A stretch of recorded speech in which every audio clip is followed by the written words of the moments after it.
একদিন তুমি আমাকে বলেছিলে বিয়েটা করা সম্ভব না। মা কালো মেয়ে পছন্দ করে না। আমি মাকে কষ্ট দিয়ে বিয়ে করতে পারবো না। জোর করে কি আর কিছু হয় বলো? এর চাইতে ভালো আমরা ব্যাপারটা এখানেই শেষ করে দিই। ক্ষমা করে দাও। এইটুকু বলে নির্জন রাস্তায় আমায় একা রেখে হনহন করে চলে গিয়েছিলে তুমি। এতটুকুও চিন্তা করনি আমি তোমার কাছ থেকে পাওয়া এতটা আঘাত সইতে না পেরে সুইসাইড করতে পারি, কিংবা একটা নির্জন রাস্তায় যেখানে একটু আগেই তোমাকে ভরসা করে তোমার কাছে এসেছিলাম, সেখানে কোনো একটা মেয়ে একা থাকা অবস্থায় যে কোনো সময় আমার সাথে যে কোনো অঘটন ঘটতে পারে। আমি হতবাক হয়ে দাঁড়িয়েছিলাম। আমার গায়ের রং কালো বলেই কি আমি অযোগ্য? আমার যোগ্যতা বা গুণ কি আমার গায়ের রঙের কারণে ঢাকা পড়ে গেল? আমি ঠায় দাঁড়িয়ে রইলাম। নিজেকে সং ছাড়া কিছুই ভাবতে পারছিলাম না। আমি বাড়িতে ফেরার পথে খুব কাঁদছিলাম। আমাকে সান্ত্বনা দেবার কেউ ছিল না, কারণ কেউ কখনো তোমার আর আমার সম্পর্কটায় সম্মতি দিচ্ছিল না, এমনকি বন্ধুরাও না।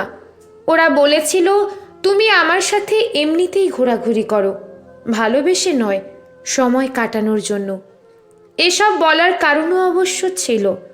আমি শুধুমাত্র তোমাকেই বিশ্বাস করে বোকার মতো ভালোবেসে গিয়েছিলাম। আজকে যখন কালো হওয়ার অপরাধে বিয়ের অযোগ্য হিসেবে আমাকে ছেড়ে দিলে, তখন সবার বলা কথাগুলোই আমার কানে বাজছিল।